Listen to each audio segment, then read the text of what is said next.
Hello there and welcome to The Value of Everything. Today's guest is Michael Shrimpton, a British barrister, immigration judge, politician, a national security and intelligence specialist who is the author of Spyhunter, which predominantly looks at the DVD, a German intelligence agency, and seeks to find a way to democratize intelligence. Please support the show by liking, subscribing, or sharing. So now, with introductions aside, I begin the interview by questioning Michael's political stance. Okay, Michael, where do you sit in terms of your political view? Well, I'm conservative, small, but both with a capital C and a small c, although I'm a semi-detached member of my party at the moment. Right. So I see that you've had a lot of dealings with the Conservative Party in the past. Yes, well, officially I'm a member, although my local association won't issue me a card after the bogus convictions of it. They got their panties out of fist over the ridiculous convictions. And also, my local MP is a Remainer, whereas, of course, I'm a Brexiteer. Right, and that leads me on to my next question. What is going on with the Brexit? Because obviously, from my side, I saw the Brexit as like a good thing because it's bringing power back to the people. It seems like Europe were just passing like too many laws which were affecting the people. Now, it seemed like there were silly laws like what shape a banana should be and all these kind of things, but yes. It was getting a bit much, and it seemed like slowly, like this slow dying death of the UK's power was going away to Europe. I just wanted to see what's your view of that? Well, I've been Eurosceptic all my adult life. I remember in 1975 being disappointed that officially the vote was to stay in the EEC. Of course, what we didn't know then was that the Cabinet Office had manipulated the vote through a German spy called Philip Allen. Right. And in fact, the UK vote came out in 75. Last year, the votes were honestly counted because they were counted by local returning officers, whereas in 1975 they were counted centrally by civil servants. So we got an actual. There was no voter fraud last year. And we got the result that we would have had in 75 had the votes been honestly counted.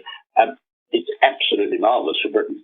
The mistake the government made, of course, was to go down the route of Article 50 of the Treaty of European Union, which has lumbered itself with ridiculous negotiations with Brussels, a pointless waste of time. Yeah. We could simply serve, under international law, we could simply serve notice, say 12 months under the Vienna Convention on the law of treaties. And that would have saved us a lot of money. Yes. Michael, do you think we're going to rewrite our constitution on the back of this? Rewrite the British constitution? Yeah. Well, of course, we don't have a written constitution. Yeah. Unlike you guys in Australia, our constitution, it's all written down, but it's not written down in one document. And some of it, of course, is very old, going back to Magna Carta. Yeah. The British constitution goes back to the Heptarchy, it goes back to the 7th century. Yeah. The fundamental principles haven't changed for the last 1400, many of the principles haven't changed for the last 1400 years. I don't think there'll be any significant constitutional developments as a result of Brexit. The really significant development will come if Theresa May wins a big majority and is in a position to force out the cabinet secretary. Right. Britain isn't functioning democracy at the moment. The cabinet secretary has far too much power and the cabinet office behind him. In practice, ministers are house trained and aren't able to stand up to the cabinet office. And of course, the cabinet office has passed a huge amount of blackmail material on ministers and so on, by GO2, the German operation in London, which works closely with the German telephone tapping centre, which operates also in London. I know about the telephone tapping centre, I know about GO2. That makes it popular with certain people in the Cabinet Office who, of course, set up my malicious prosecution, having told the Rozzers to having told the Ministry of Defence to destroy all the relevant evidence. Yeah. Another one on this, Michael, we're going to go into those a little bit in the future, but the main concern with the Brexit for a lot of people is like, oh, we're leaving now and the economy is just going to shut down and be in a kind of crisis mode. There's a number of things which are, I would say, a little bit of an issue subject in the UK. You got a housing market which seems to have bubbled for a long time. However, it seems to like the debt isn't quite as big as what it used to be in terms relative to wages. You've got a situation where the financial district in London, you always get the people in Frankfurt saying, "No, we were going to bring all that stuff over to us now. You're not going to have that major financial hub anymore." There's all these types of concerns which are happening with the Brexit. What's your view of that? Well, I am very confident and I'm looking forward to the future. I'm going to break the answer down into several segments, if I may, because the British economy, it's not just one economy. The most important sector of the economy is manufacturing.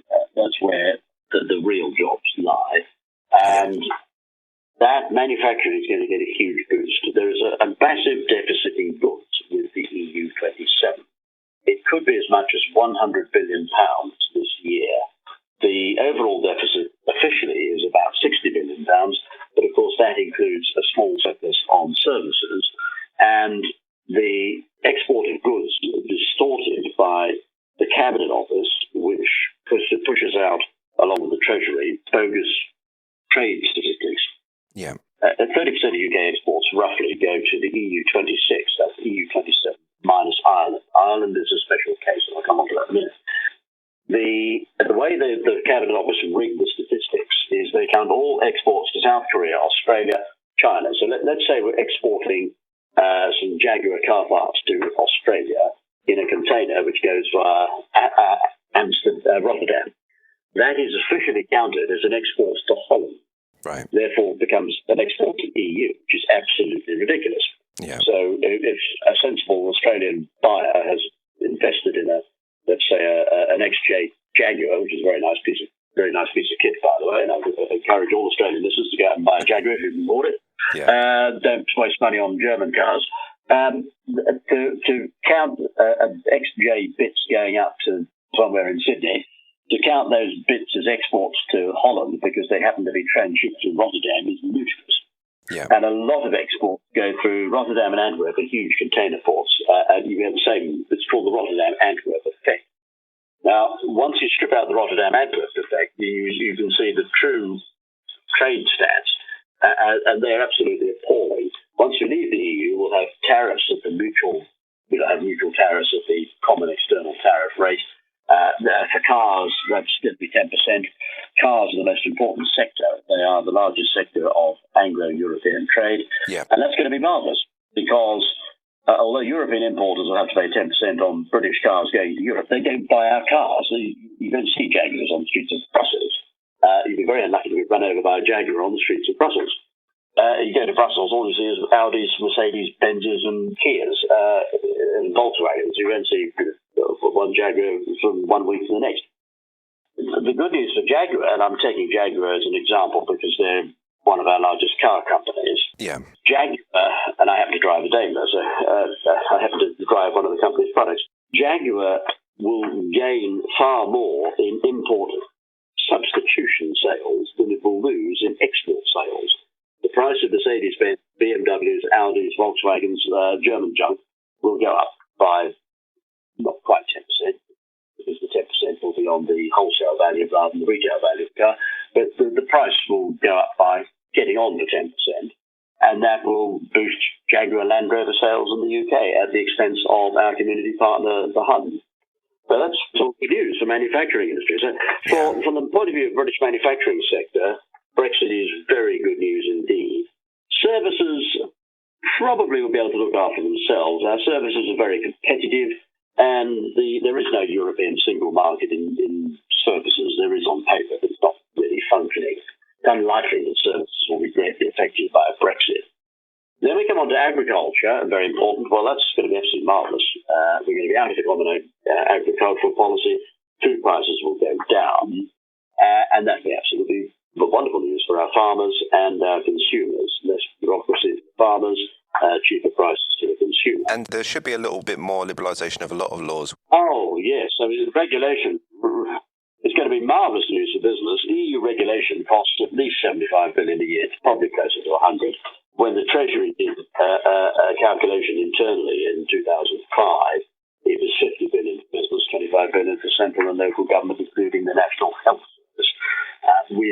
Once we come out of the EU, we'll be able to scrap a lot of these regulations. Now, I have a huge beef with David Davis and the government over this, because they're indicating they're going to leave many EU regulations in place. It's absolutely insanity. A lot of EU regulations are completely pointless. You pointed out one, the infamous directive on bent bananas. Well, it wasn't just bananas; it covered soft fruit. And yes, there was such a directive. It was later amended because of the row. But yes, the European Union took it upon itself to introduce a directive and had official standards for the curvature of bananas. I think, if I remember, it was you could have 10% curvature. The whole thing was fast. Yeah. And of course, many pro-Europeans in this country denied that there was an EU directive covering bent bananas. But we looked all up. We looked up chapter and verse, and I remember taking the district judge to it in the famous case of Holden and Sunderland City Council, the Metric Martyrs case, which the ABC News covered from us. There was an Australian camera crew there, never mind a British camera crew. And there was indeed a directive which covered the curvature of bananas insanely. Fishing. That's another area we're going to benefit hugely. We'll get our fishing grounds. Very, very important for the fishing industry, and also important for the consumer. Absolutely. Michael, another thing, because I know that you're quite a motor enthusiast, and I am indeed. My last trip was when I wrote a lot of Spyhunter. Spyhunter was largely written in Australia and New Zealand. And in Australia, I invested in you'll be familiar with this, the Ford Fairlane, which I've previously been a Bentley owner. I have to say the Fairlane was a very comfortable and quite powerful car. I think I had a 5-litre V8 with an LPG tank. I think she had a range of about 750 miles with the LPG tank. And I drove it across the Nullarbor twice. It was great fun. Yeah, so if you think about the motoring industry in the UK, it was pretty much like the first in a lot of the engineering marvels. Germany got basically carpet bombed in Second World War and was decimated. We still had obviously the industries were calibrated for the war machine, but even so, all of that there was still okay to be used. Yeah. What happened to Germany's industry? No, well, we didn't decimate German intelligence. We decimated German industry. We didn't decimate their intelligence. I should explain, since I'm a long-life member of Bomber Command Association, Right. We didn't strictly carpet bomb the Germans. We carefully aimed at bombs at strategic targets, such as factories. The occasional bomb went astray, but that was through no fault of the very skillful navigator bomb owners in Lancasters and Halifaxes. Another one there, Michael. I've got just other thing pop into his mind. Do you know a little bit about the bombing of Dresden? I do, and it's in my book. It was set up by the Germans themselves. Right. It was requested by German assets. Stalin, remember, worked for the Germans. Stalin made the request to bomb Dresden. The whole thing was a set-up. It was designed to try and portray the British and the Americans as war criminals. It was also linked into the internal battle between Canaris and Hitler. Canaris, the head of German intelligence, had been tried in July 1944. A lot of his boys had been strung up on hooks and hung with piano wire, which is a bit painful. And if you're given the option, you definitely want to go for a rope rather than piano wire. Canaris was furious with Hitler. The whole move against Canaris, of course, has been inspired by Canaris's failed attempt to assassinate Hitler in what's called the July plot. The Nazis had moved a great deal of gold and pictures and artwork and you name it down into Dresden, because a German spy who later damaged the RAF after the war, called Duncan Sands, who got a lot of British bomber crews and Australian bomber crews for that matter, and Canadian, shot down by betraying the targets to German intelligence. So he told the Luftwaffe, for example, that we were going to bomb Nuremberg on such and such a night, and the Luftwaffe would be lying in wait. We lost 75 planes one night, thanks to Duncan Sands, after the events intended. Right. Duncan Sands had told the Germans that we weren't going to bomb Dresden, and the Nazi hierarchy thought that Dresden was immune from the air attack. The Canaris then instructed Sands, who had a key role in the war cabinet. Canaris instructed Sands to have Dresden put on the target list, and he got Stalin to put in a request for Dresden to be bombed, along with Leipzig and Chemnitz.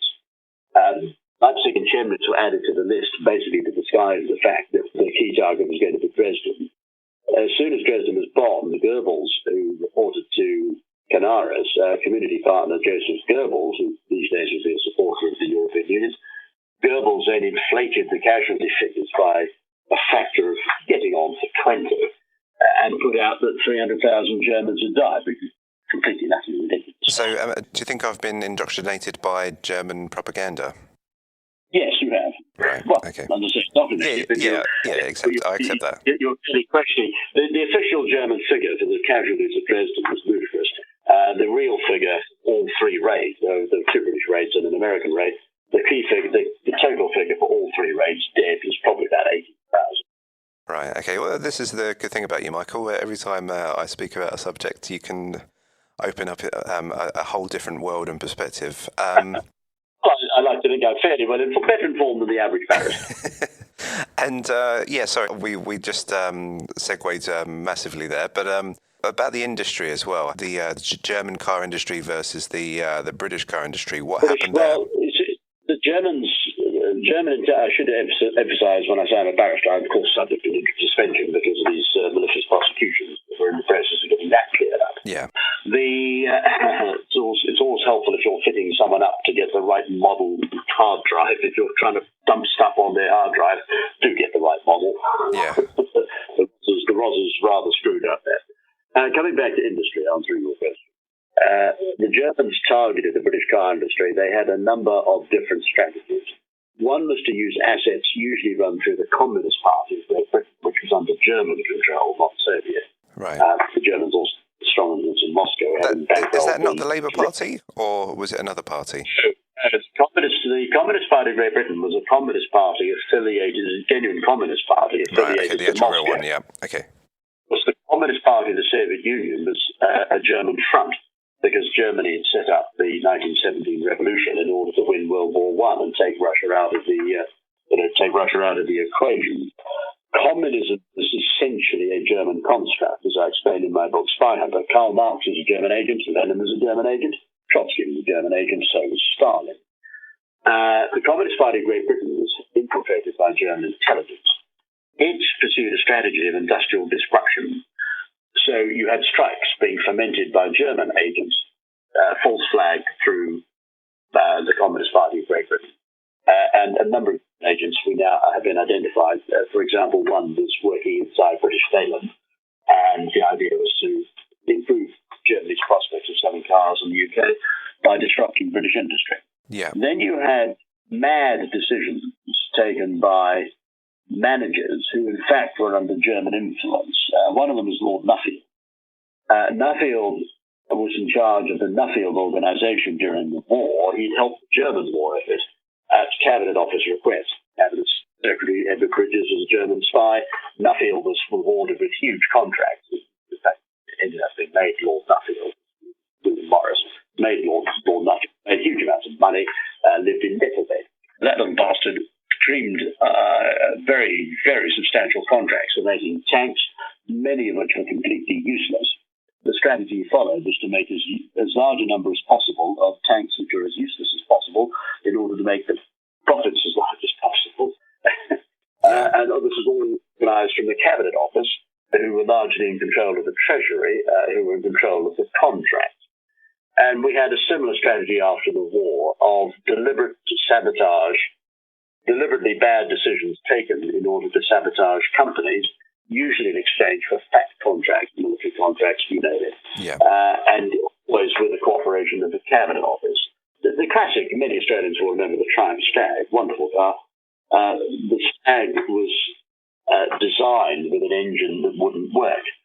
The cooling of the Stag, the Triumph knew full well there was a problem with the cooling on the engine. Triumph engineers were instructed to leave the car as it was. The car was put out with an inadequately cooled engine precisely in order to damage its reputation, damage the reputation of Triumph, and damage sales, which at the end of the day went mostly to BMW. That was organised by a German agent called Donald Stokes, a very nasty man indeed, who of course was rewarded with a peerage and ended up running British Leyland. And once he was in charge, or German in charge, and he ran British Leyland into the ground. Yeah. I remember, when I was a kid, and there were still kind of British cars in the mainstream. Oh yeah, but they always had the reputation of you might get a banger. It's things are going to start falling off, and that's right. Yeah. Cars. It was down to poor management, but it wasn't poor management in many cases. For example, Donald Stokes. It wasn't poor management through incompetence. It was poor management by design. It was people in charge wrecking the company in order to help Germany. And it was successful. Another strategy the Germans followed was to buy up, if they could. Nationalisation was one strategy pushed through the Cabinet Office, because with nationalisation, the government would appoint the managers, and then they'd appoint people who didn't know what they were doing. Yeah. And if they did appoint somebody who knew what they were doing, like Michael Edwards, then there'd be a huge wave of strikes. Another strategy followed, for example, in relation to TBR, was to put up, and I'm not going to name names because I was close to that battle and tried to rescue the company. There was a rescue bid for TBR after it collapsed. I met Peter Wheeler, the manager and director of TBR, during the Rolls-Royce battle. Yeah. The TBR was an investor comes along promising to save the company. The next thing you know, production's been moved offshore, the company stays down. The same thing happened with Jensen. Investment funds were produced, but ultimately these are people reporting to Germany, and they were rewarded offshore through private placements of capital or high-yield trading programs. Very, very nasty. Another German method that was used was to strangle the finance. If they couldn't take control of the company, if they couldn't get communists in there to wreck the industrial relations of the company, they would either try and strangle the company's supplies, or they would strangle its finance. Gordon Keeble, many Australians will remember Gordon Keeble. They produced, the two wonderful people, two really talented designers, produced an outstanding car. I saw half a dozen, the last classic sports car show at the National Exhibition Centre in Birmingham last year. 6 of them, one place, very rare because they only made 100. Yeah. And a really beautiful car, went like stonk. It did nearly 150 miles an hour, which in the early 60s was pretty good going. It was about as fast as a Jaguar E-Type, probably outrun the E-Type. It had a lovely American engine and a big V8 engine. Yeah. Beautiful and really pretty, attractive car. Tremendous handling, very great potential. But the bank suddenly strangled the finance because the Germans couldn't hack the Gordon Keeble. They didn't have a car good enough to match the Gordon Keeble, so they decided to strangle the finance. Yeah. And banks largely report to Germany because they want to make money offshore, and the Germans control the offshore money markets using high-yield trading programs. Yeah, thanks for that, Michael. You've given us a very good picture of how industry works in a way. Well, it does. Doesn't happen in Australia. The dear old Leyland P76, which wasn't a bad car, but it was again targeted because the Jerrys are very worried about Australia having a domestic car manufacturing industry. Same thing as happened to Australia, yeah. Yeah, exactly. Yeah. Holden has been targeted, the Australian car industry has been hammered. Yeah. So, yeah, you know about Gaddafi in Libya, where he got dethroned dethroned. He basically just got stabbed to death.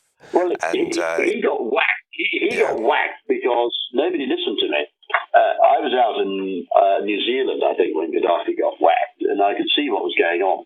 Gaddafi was a German asset, DVD. The Germans, having lost control of Libya in 1943, thanks to General Montgomery and a friend of mine, now sadly dead, who was Montgomery's liaison with Bletchley Park and took Rommel's intercepts to Montgomery in his caravan. Difficult man to deal with, Monty, by the way. That was a lovely man, a lovely man called Colonel Harry Beckhoff, who's written two very good books about encryption and cryptology. Worth reading. Colonel Harry Beckhoff, wonderful.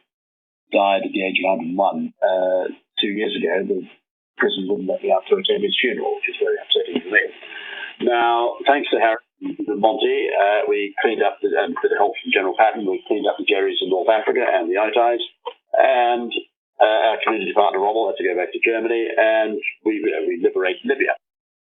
There was then set up the United Kingdom of Libya with an awfully nice chap, King Idris, as the sovereign. The Jerrys know there's oil in Libya. They're also anxious to get back into Libya. Not long before the oil becomes available, Idris is bumped off, rolled over in a coup sponsored by Germans. Now, Gaddafi always worked for the Germans. He was DVD. When Gaddafi was thrown out, I spotted an opportunity for a deal with the old boy because he could basically shop the Jerrys. So I proposed through various channels, which need to be identified on our public radio program, I proposed that we cut a deal with Gaddafi in exchange for shopping the Jerrys. We offer him some protection. I also pointed out that the Jerrys knew that we would be likely to offer him a deal and that he would be trying to negotiate a deal anyway, and the Jerrys would be bound to bump him off, which they did. So nobody looked after Gaddafi properly. Yeah. My advice was ignored. There was no deal. He was not offered protection. And the Jerrys were able to whack him. And from this point onwards, I know that there were some speeches that he made to say, look, I'm holding back a lot of the refugees, the migrants, the economic migrants to Europe. If you depose me, then that's just going to open the tap. Yeah, you're right. Yeah. So, what's your opinion of that? Well, George Soros, who's been identified as a German agent publicly by my fellow historian, Dr. Robert Kaplan. Now, I'm not saying that Robert is right. All I'm saying is that Robert has identified Soros as a German agent, and Soros has ensued. That people have to draw their own conclusions. I'm not saying Robert is right. All I'm saying is Robert has stated this in a book. It's been published, and nothing's been done to suppress publication or sue for libel. Soros, publicly identified by one historian as a German agent, has been linked to the refugee flows across the Med, which of course a lot of lies, of course. Certainly there are indications that even if Soros is not DVD, which has been suggested by others, even if those people suggesting he's DVD are wrong, he's not. We do know the DVD are in there. They are very close to the human smuggling gangs. And we know that the smuggling out of Libya is being pushed, human smuggling out of Libya is being pushed by the Jerrys, who in turn are putting pressure on the Italians to let people in by there's an island called Lampedusa, south of Malta. Yeah. The boat people coming out of Libya don't have to reach the Italian mainland, which they couldn't. They only have to get to Lampedusa. Now, all the Italians have to do is to take Lampedusa out of Italian immigration control and say, if you get to Lampedusa, sorry, you go back to Libya. It's not part of the purposes of immigration. Something I encouraged you guys to do, I did encourage the Australian government via a back channel to treat Christmas Island. There was people coming out of Indonesia were going to Christmas Island, and absurdly, this was treated as though it was part of mainland Australia. All you do, if you've got people going to an island, you just say that island is not part of Australia for the purposes of immigration control. Yeah. And move your immigration control back to the mainland. Simple, straightforward, easy.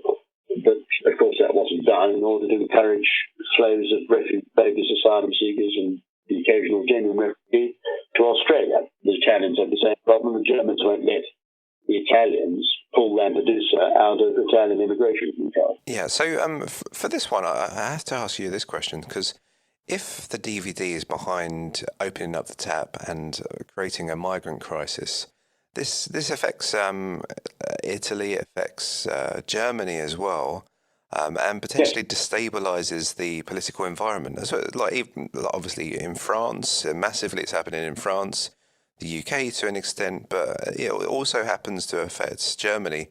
Why would they start to almost kick themselves? Well, they love chaos. They love chaos in other countries. They like order in Germany and chaos elsewhere. Strategically, they've taken the decision to import large numbers of Muslims. I think that's probably part of the deal involving access to oil. It's not, and there'll be a quid pro quo somewhere. But the Germans just love creating chaos in other countries. Their history since Germany was founded is that Germany's been a baleful influence on all of her neighbours and on the United Kingdom and indeed the rest of the world. There isn't a neighbour apart from Switzerland, which the Germans control anyway, that hasn't been invaded by Germany, that hasn't had its leaders assassinated, its trade, its industry disrupted, it's taken over and forced to join the European Union. You name it. Yeah, I mean, I can understand you to a certain extent where it comes to like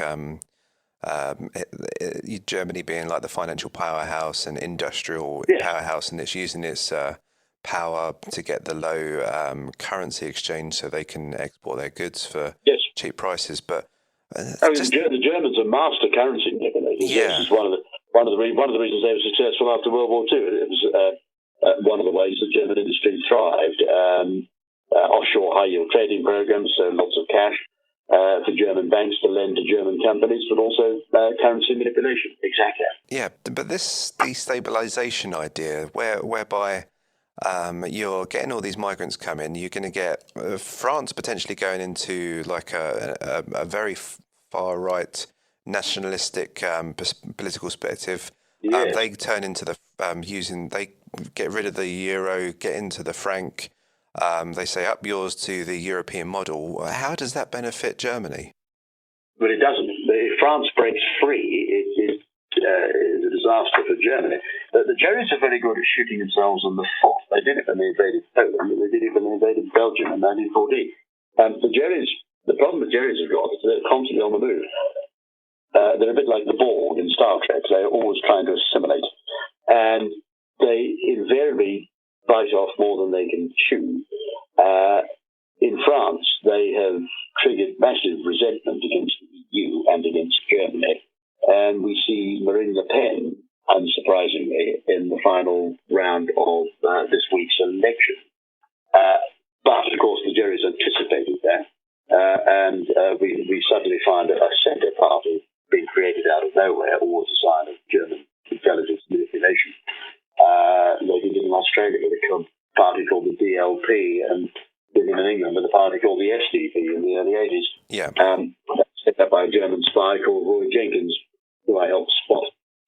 The bastard Roy Jenkins, who didn't like me. We only encountered each other once. He took one look at me, and he was very nervous of me. Yeah. Good reason, because I eventually spotted him for what he was, a German spy. He was in Harry Beckhoff, who I mentioned earlier. Harry helped spot Roy Jenkins at Bletchley Park in 1944. He was working for the Ampere in, I think it was Hut 8. Jenkins set up the SDP. We see a new centre party suddenly emerge in France, probably bankrolled offshore. Obviously, they've got a few members, and there's a little bit of onshore funding, and the media see a bit of onshore funding, and they say, oh, all the funding's onshore. And we've got a pro-German, pro-EU politician called Macron, who's likely to win the election on Sunday, emerging as the front runner. But I think the Jerry's, you're right, the Germans have really managed to annoy a lot of people in France. And I suspect what will happen is Marine Le Pen, who never really expected to win this year, will win the next time around, assuming the Jerry's don't pull a Kennedy and shoot her. Yeah, well, I mean, the only thing I can see is that you create like if you try and think in the mindset of like the DVD or that organisation, the only thing that I can think of in my mind of why that this would motivate them is great destabilisation. Create a basket case of the UK, let them fall into an economic crisis, and then at a certain point renegotiate the entry back into the euro with even worse of a deal, and then really sell its power. That's the only motivation I can ever see of a massive destabilisation idea.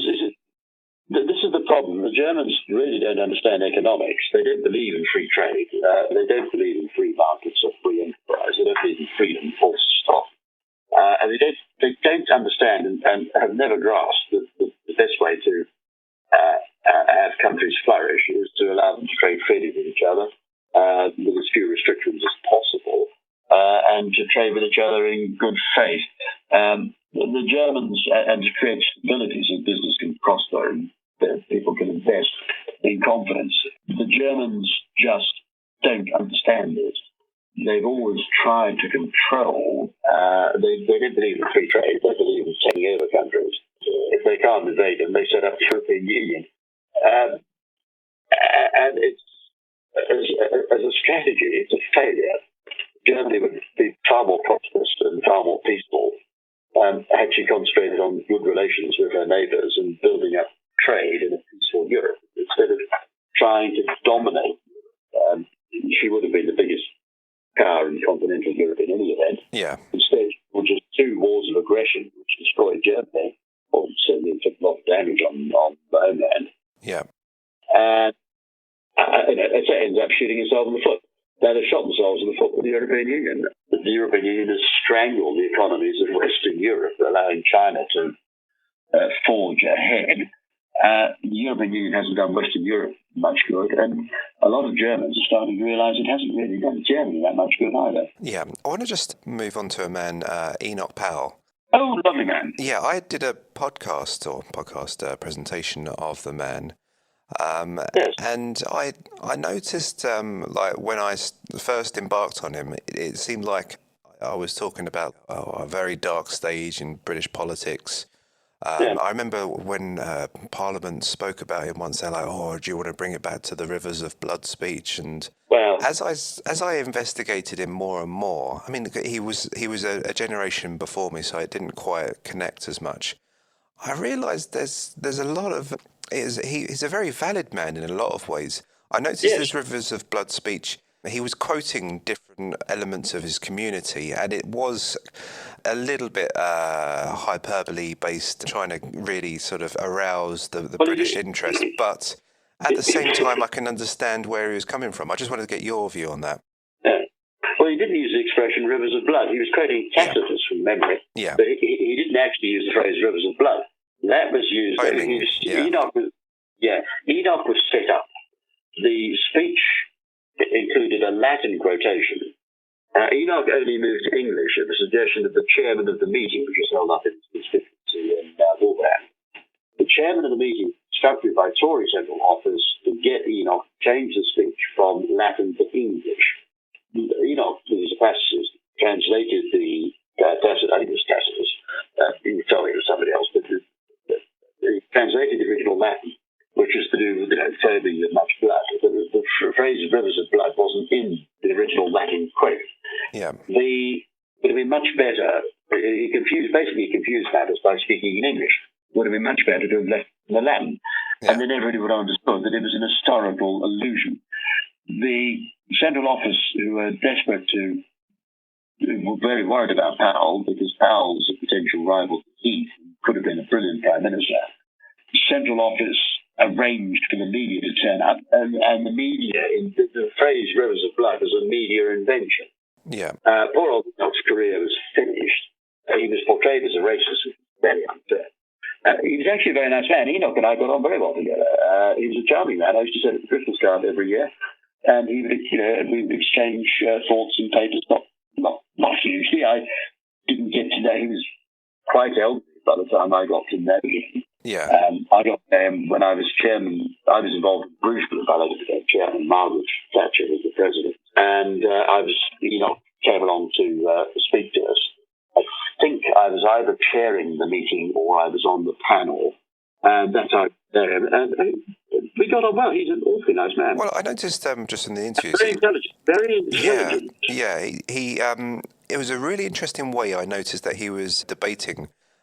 You could tell that he was using like the Socratic method and things like that, and you don't see that in politics today. It's really interesting to see a politician perform like that, and he also had a really personable manner. I see that in you as well. where he could really relate to people, and it wasn't just like that all airs and graces politician I know better kind of thing. He was really down to earth, and I just found all that interesting.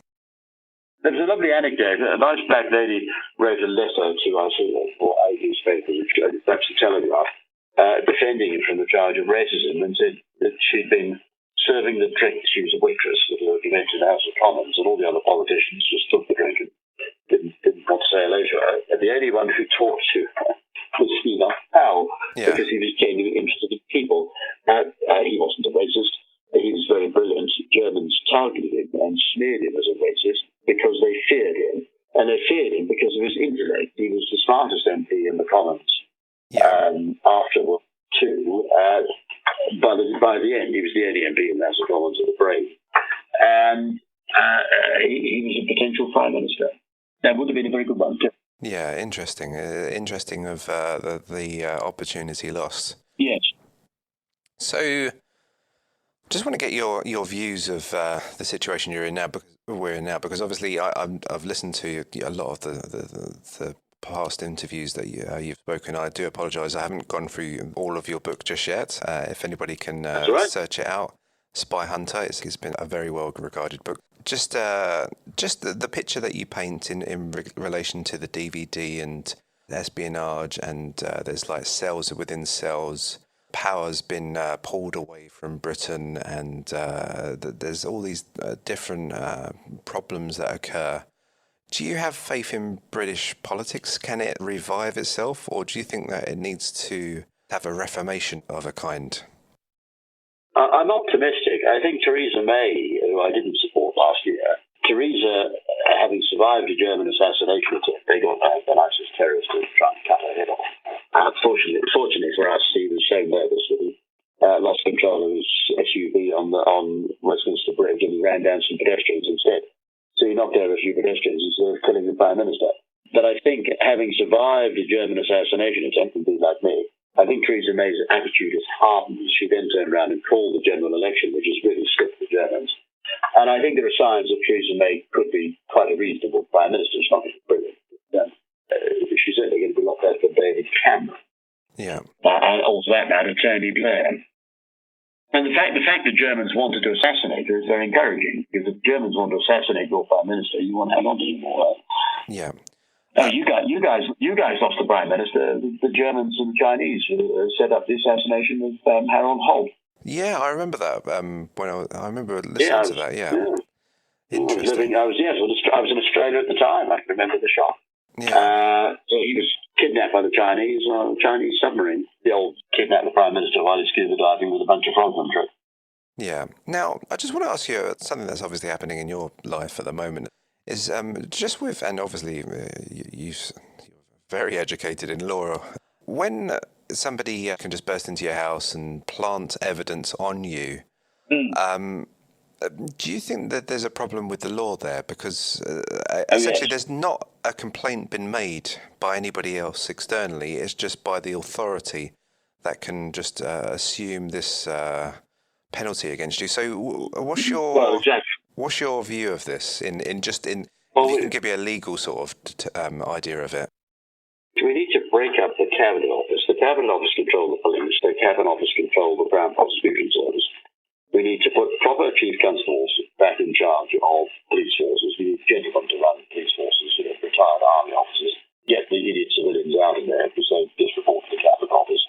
We need to break up the Crown Prosecution Service, put prosecutions back in the charge of prosecuting counsel who are able to exercise an independent professional judgment, and to transfer the judicial personnel files back from the Ministry of Justice, which is under Cabinet Office control, to the Lord Chancellor's Department. Tony Blair gave the game away. He set up a thing called the Department of Constitutional Affairs in order to get the judicial personnel files out of the Lord Chancellor's Department. The whole thing was set up by the Cabinet Office, who were desperate to get blackmail material on the judges through the personnel files. So if we get personnel files back into the Lord Chancellor's Department, set up the old Lord Chancellor's Department again, and just have the thing properly run. Yeah. And that would make then we'd have justice. We'd have a little bit more justice, wouldn't we? Yeah, so you don't think it's necessarily a problem with the law? It's just a problem with the people in charge. It's the people in charge of the law, exactly, Yeah. and it all comes down to the cabinet office. Britain, in order to reform Britain, you've got to break up the power of the cabinet office and the cabinet secretary. You've got to smash the cabinet secretary's powers. We obviously need cabinet secretary. Hayward, no offence intended, needs to retire or be forced out. And the cabinet office needs to be forced out of control of intelligence, needs to be forced out of control of the police, forced out of control of quangos, the civil service. Essentially, you just break up its powers and allow people, allow other government departments to operate independently. Yeah. And have prosecutions properly and professionally conducted. Yeah, absolutely. I just want to go back to Germany again. Now, I always remember my dad saying that before the First World War, Germany was always regarded as a bit of an ally of Britain. They came to the rescue. The Prussians came to the rescue in the Battle of Waterloo. You could say to an extent, I'll let you correct me in a second. You could say to extent that we are Anglo-Saxons, and that's like a Saxon tribe, and you had like the Norman invasions. Norman invasions were a Germanic tribe as well. So we're very related to them in a sense as well. We're not far distant cousins by any means. So no, we are a Germanic people in many ways. Yeah, but what happened? What happened in our history? Well, it's not so much what happened in our history, it's what happened in German history. It wasn't the Germans who came to the rescue at the Battle of Waterloo. It was the Prussians and that nice man Marshal Blucher who put the kibosh on Napoleon and the French. Yeah. Prussia and Britain were natural allies, and the problems only arose after 18, when the Prussians got into bed with the Bavarians, and you had the German Empire. And from the moment the German Empire was set up, it was working closely with the Vatican. The Bavarians, of course, were Catholics, so they bought in the Vatican. From the moment you have this Bavarian-Prussian alliance, from the moment you have the Zollverein and the 23-year period from 48 to 1871, when the German Empire was set up, you have problems because now you have an aggressive power, anti-British, determined to destroy France, determined to destroy Russia, and it starts propagating chaos. It sets up anarchists, it sets up Athenians in Britain, it's organising assassinations, it's having its medical men go around carving up prostitutes and removing their internal organs. The list of German misdeeds and crimes from the formation of the empire onwards is outrageous. And in order to forge the empire, the Germans waged a series of wars of aggression, which we should stop. I'm really sorry, my German history is not that great, but isn't the Bavarian sort of families connected? I could be very wrong here. With the royal family, or is it a different? Well, there's a lot of confusion over this. The British royal family is British; it's not German, but there is a German connection through marriage. Right. It was the marriage of Sophia to the Elector of Hanover.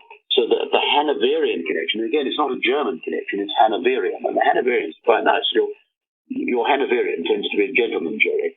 And if you meet a German from Hanover, by and large, you treat them as Hanoverian rather than German, and they'll appreciate it. The Hanoverians are quite nice. George I, II, and III were all really strictly Hanoverians. They come in via marriage, and because there's no male issue of Charles II, Sophia marries the Elector of Hanover, and you get George I coming to the throne in 1714. And of course, naturally, because he's an Hanoverian, he speaks German. So people have confused themselves by thinking that the British royal family is German, but it's nothing of this sort. But all the European royal families, including the British, Britain is not strictly part of Europe, but the British royal family is related to a number of European royal houses, and the European royal houses are all related to each other. Because the Kaiser Wilhelm was related to Queen Victoria, for example. Yeah. And George VI. Yeah, so I guess when we've been talking about a lot of subjects here, it sounds if what all you say is true, I have been I have been socially conditioned quite a lot, and I would say the general public have been social conditioned. But could you describe to what extent this is happening to people? Like, I know that some people say that there's the Hollywood model, and that there's a lot of things that teach you about how you should act in society. There's branding, there's advertisements, there's the newspapers. To what extent does social conditioning have an effect on society? Well, it has a huge effect. The German propaganda ministry wasn't shut down in 1945. It was just moved. It moved from Berlin to Dachau. The propaganda section of the DVD has enormous influence over newspapers. Take the global warming hoax. You've got a wonderful chap down in Australia called Professor Pliner, who has blown the global warming hoax out of the water. But of course, the media will only report nonsense. But partly because of the influence of the propaganda section of the DVD, partly because journalists are very bright, God bless them, and partly because journalists are also very lazy. Yeah. What do you see about operations like the British Broadcasting Corporation? That's effectively a branch of the German propaganda ministry. Reef, the Germans are blackmailing Lord Reef. Lord Reef was the father of the modern BBC. He's a randy old bugger who had a number of mistresses. Jerry's got to know his mistresses, or know about them, and Reef has been blackmailed. And Reef's protégés turned the BBC into very much a pro-German organisation. It's always been a cheerleader for the EU. The BBC is largely hated them, apart from the programs are loved, but the BBC itself is hated. Yeah. So I'm sorry, I'm jumping around a lot of subjects here, Michael, That's but right. it's fantastic going through all of these things. I want to talk about new technologies which are coming out. Well, have been around for maybe almost coming on for 10 years now. Bitcoin. Now, that just came out of nowhere. It is it's using technology which is well known in spy network communities. With cryptography. And the thing is, of Bitcoin, it's been coded so well that all of these people that are looking at the code, they're going, I can't see any fault with this. And nobody actually knows who the creator of it is. It just got released into these cryptographic communities. It's seen as an alternative version of money, like a digital version of gold. Yeah. And obviously, if the thing about nations is that once you attack the currency is the means to exchange value. It's accepted by merchants and it's used for tax purposes. Is this like a good free market thing where there's competitive currencies, or is this a danger to nation states and it's a destabilizing thing? Do you have any intel behind Bitcoin? And obviously there's tons of cryptocurrencies which have been using that same script. What's your view on it? The problem with cryptocurrencies is if somebody finds a way into somebody defeats your cryptography, no code is going to survive forever. Yeah. And I think the danger of cryptocurrencies is they are vulnerable to manipulation, obviously, by hacking. Personally, I wouldn't buy a Bitcoin, but they're here to stay. They will always have a place. Unfortunately, one of the things they're used for is crime. So if people genuinely into pornography are using Bitcoins to buy very nasty pornography because they're difficult to trace. They're not going to go away, but I don't think it's taken off in quite the same way that people thought. And most people are sensible and prefer their money to be in pounds, shillings, and pence, or I prefer to be in pounds, shillings, and pence. Unfortunately, like you guys, we are lumbered with decimal currency.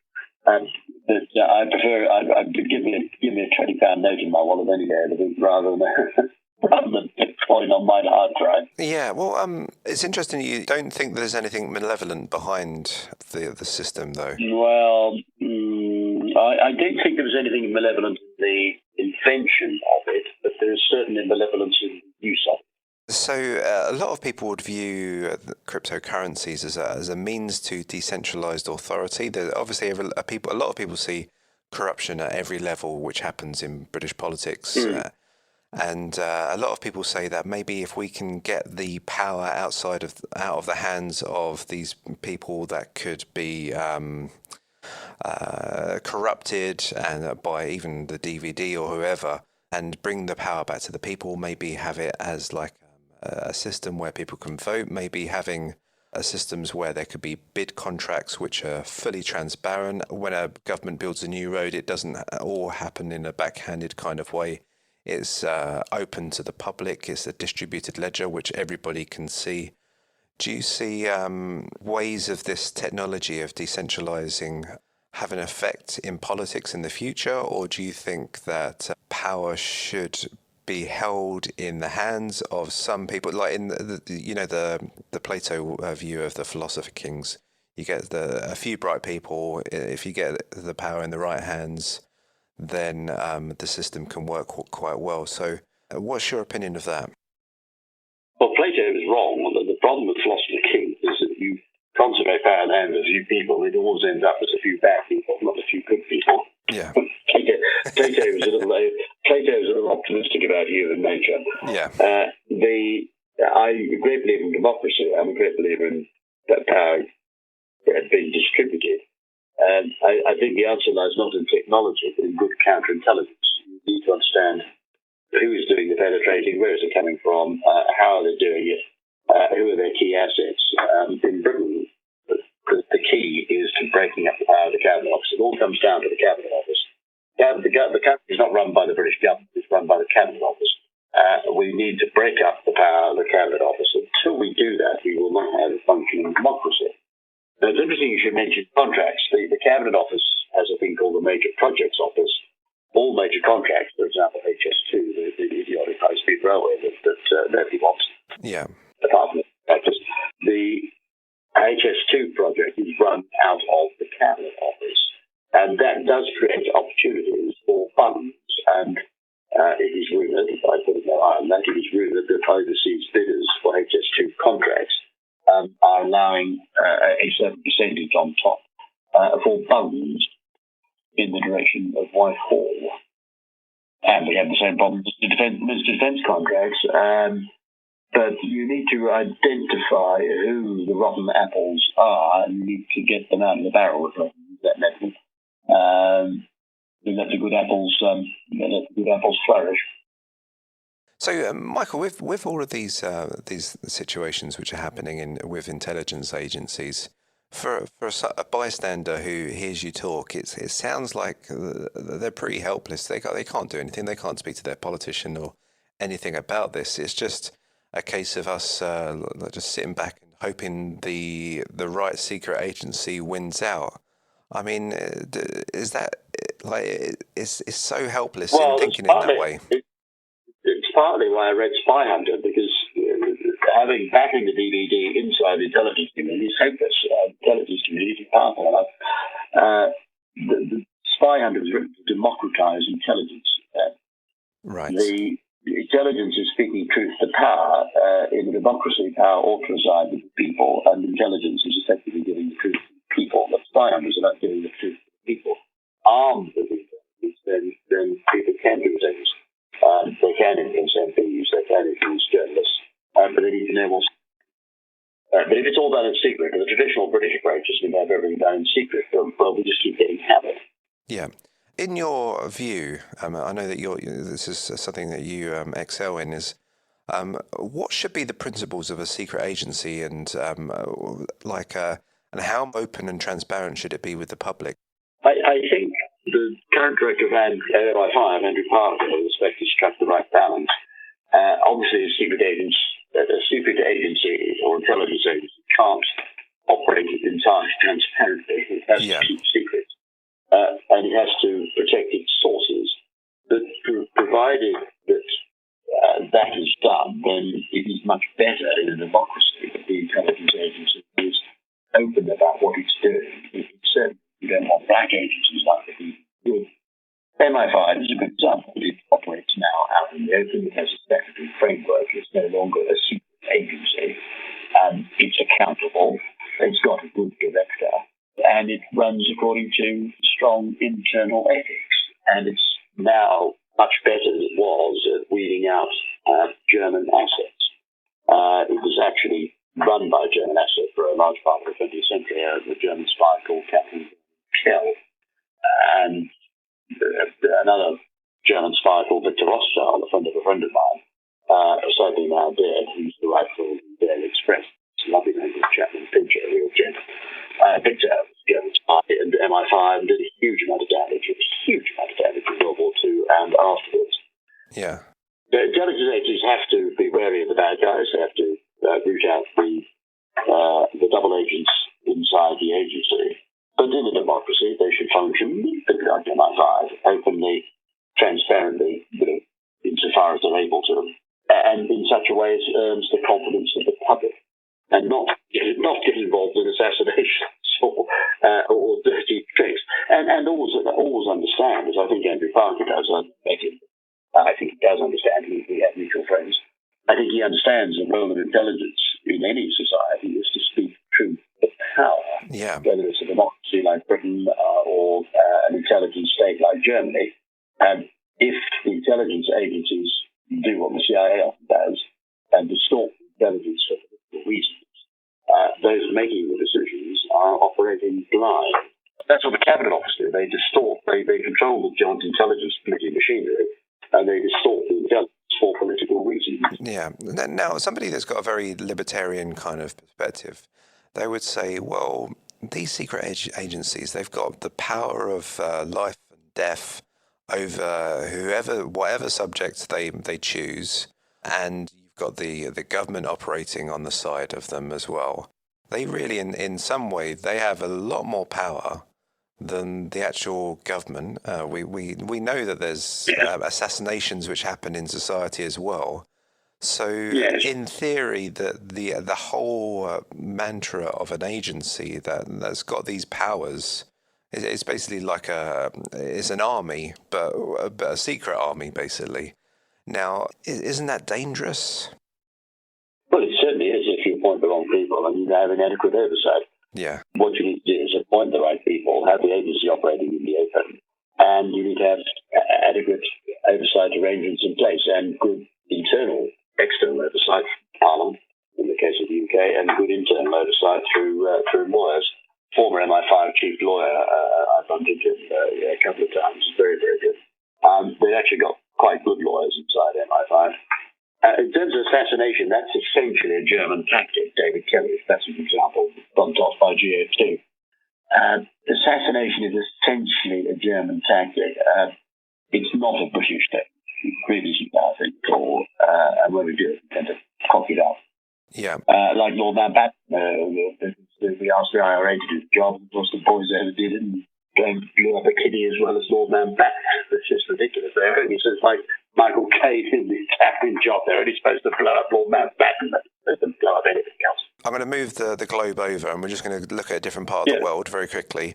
What's going on with North Korea? We've got that Trump meeting, which happened with the leader of China, and then we, for some reason, he fired off some missiles at Syria, and then I always found that weird that he was almost having a meeting with him at the time when that happened, and then China has built up its army to the border of North Korea.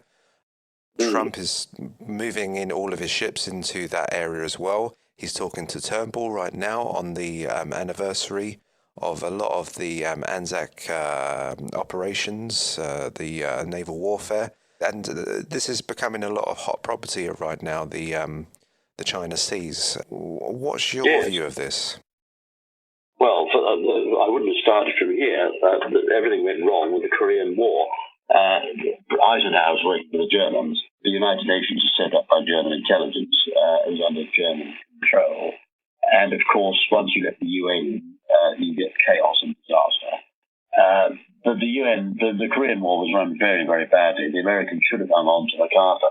Would have won the war. I remember watching a documentary once about a British army. It's a fascinating situation that it was in, where it was getting completely outnumbered. They were just getting overrun, and there was a misunderstanding between the Americans and the British. I'm not sure the term that they used, but basically they were saying it's getting a little bit sticky over here. And they didn't quite understand that the British army was just getting attacked on every front. And there's all these fascinating things, but they still held their ground pretty well in the same regard as well. That was the Gloucesters. Yes, that was the Gloucesters. Yeah, wonderful. They did run wonderfully well. The problem wasn't on the ground. The problem was Australia had excellent forces there. The Royal Australian Navy carriers, HMO Sydney, operated off the coast of Korea, flying Sea Furies and Fireflies. Remember? Yeah. And Seafires at one point. The dear old Supermarine Seafire, the navalised version of the Spitfire. The problem with Korea was MacArthur was removed, and there was no sense of the Allies trying to win the war after 1951. And we ended up with a ridiculous draw. Well, you can draw a football match, but you can't draw a war. It's postponing of a war, isn't it, really? It's exactly. All that's happened is that they've created almost inevitably a situation where we're going to have a second Korean War to put right the mistakes at the end of the first Korean War. And we're probably going to end up calling the Korean War the first Korean War. I suspect that we're eventually going to have a war, but it's not going to happen anytime soon. Right. The Chinese own over $1 trillion worth of American T-bills. They're able to dictate to the Trump administration. Yeah. The Germans have an asset. They have two assets close into Trump in the White House who are dictating U.S. foreign policy. The Germans don't want an American move against North Korea. A lot of the American military moves can be exaggerated. The USS Carl Vinson, for example, was turned around and put off the coast of North Korea. But last time I looked, she was about 200 miles off the coast. She's not going to be able to influence events from 300 miles away. Although the Americans are able to tank their aircraft, they don't have any long-range bombers anymore. The American carriers, the American Navy made a huge mistake. They had a wonderful plane called the A-6 Intruder, and they scrapped it. Without intruders, the U.S. Navy have limited bombing capability. The F-18 is a nice place. When I flew off the Enterprise, we followed an F-18 off the starboard catapult, starboard bow catapult. The F-18 is a lovely piece of kit, but it's a fighter. It's not a bomb. So the U.S. Carl Vinson doesn't have heavy strike aircraft in its air group. Yeah. And it's only one carrier, and it's only going to be able to stay on station for a short while. You can't keep carriers at sea indefinitely. The problem is not the nuclear. The problem isn't fuel, because it's nuclear. The problem is not so much aviation fuel, because you can tank in aviation fuel. The kit breaks down. The crew have been at sea for far too long. Everything starts to need a bit of a refit. And there's only so many days that the US Navy will be able to keep the Carl Vinson on station off Korea. And at the end of the day, you're not going to be able to do much with one carrier. If the American Navy had 3 or 4 carriers off the coast of North Korea, then you might think in terms of, somebody's about to start a war. The Americans don't start wars anyway. I don't think there's going to be a war anytime soon, because the only people who are going to start a war are the North Koreans. Right. The North Koreans aren't going to invade the South Koreans, because although he's got a funny hairstyle, Kim is not completely stupid. His hairdresser may be stupid, but he isn't. And it's unlikely the North Koreans are going to suddenly march into South Korea. I know their army looks very pretty, and they're very good at goose-stepping. So are the Germans. But the fact that the army can goose-step and march, and no doubt about it, they can march.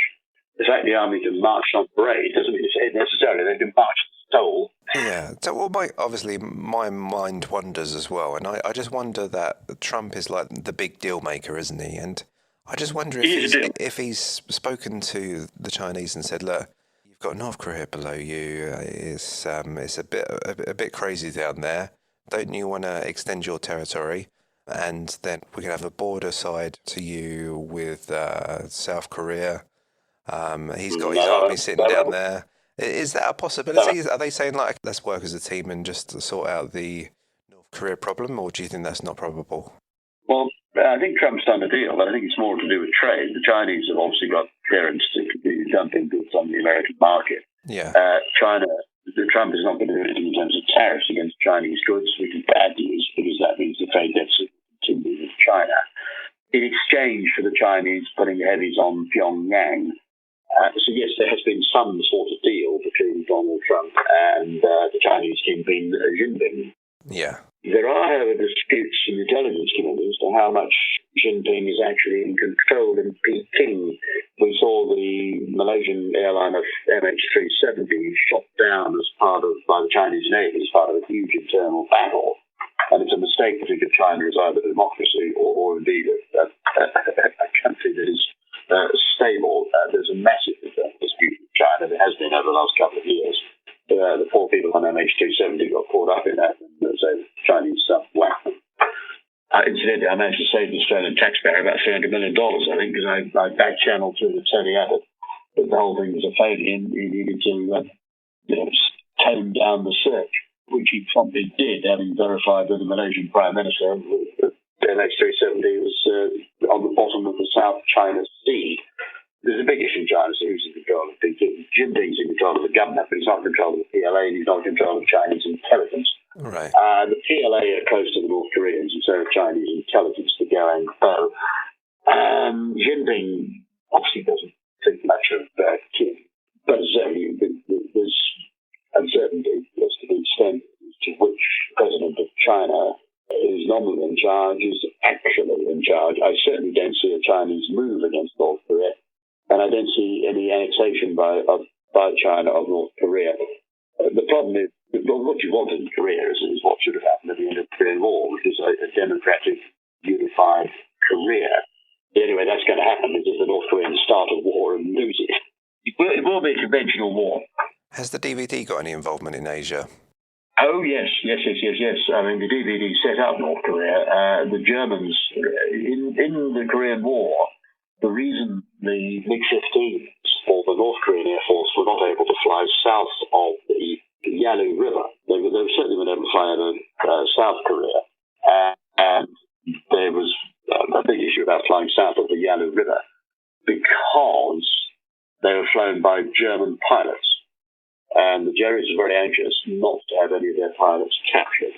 Now, a friend of mine involved, two friends of mine involved in an operation which determined, in fact, there were two operations, one by the US Air Force, one by the Royal Navy. We were able to intercept German communications between the MiG-15 pilots. They were speaking in German. The way we got them to speak in German was to bounce them. The Royal Navy put up a flight of Sea Furies, which are flying low and slow. Jerry's, who love shooting down, like Victor, love shooting down pilots who are green or inexperienced or flying inferior aircraft. The Jerrys bounced the Sea Furies, thinking they were a few easy kills, and in turn were bounced by the F-86 Sabres, who were flying high-cat, by Rangers. And when the Jerrys, tail in Charlie, the Jerry formation, spotted the Sabres coming down, my old man from Sabres, they were looking for the kit. But he shouted, Achtung Sabres, which is a different way. Thank you and good night. Yeah. Americans had a similar operation where they were able to track the North Koreans into speaking, track the Germans into speaking German. I think that involves Sky Raiders. The Americans are still a little bit coy. But I can tell you about the British operation. Working in conjunction with the US Air Force, we spotted the pilots of the MiG-15 as Jerrys. They were organised by a gentleman Jerry called General Major Adolf Galland, who had been involved in the Battle of Britain. Again, a friend of several friends, nice man, but definitely working for the Germans and still flying fighters as of 1952. Yeah, I'm just going to leave us with a last question, because it's always interesting, because on one side you have the opponent and that team, they are the freedom fighters, and the other side, they're the terrorists, vice versa. We had the British Empire, the sun never fell on the British Empire, and then for some magical reason the baton got passed over to America, and that's almost like they're like the empire as well. So these are massive nation empires, and the question is, how do we know that we're on the good side? I mean, we had to create little monopolies, deals, embargoes, used our military might, our naval might, to get deals to work in our favour. How do we know that we're on the good side? Well, we are the good guys. The British Empire was a nice empire, and wonderful countries like Australia resulted from it. The good guys believe in democracy, they believe in peace, they believe in trade amongst nations, they believe in freedom of the seas, they don't believe in assassinating people or torturing them or getting up to all the tricks that the Jerry's get up to. So there's no doubt we are the good guys. We're much nicer than the Germans, no offense intended, or the Chinese if it comes to that. It's not that difficult at the end of the day to tell the difference between the good guys and the bad guys. We are the white hats, the Jerrys are the black hats. All right. Well, thank you very much, Michael Shrimpton. It's been a pleasure to speak to you. My pleasure.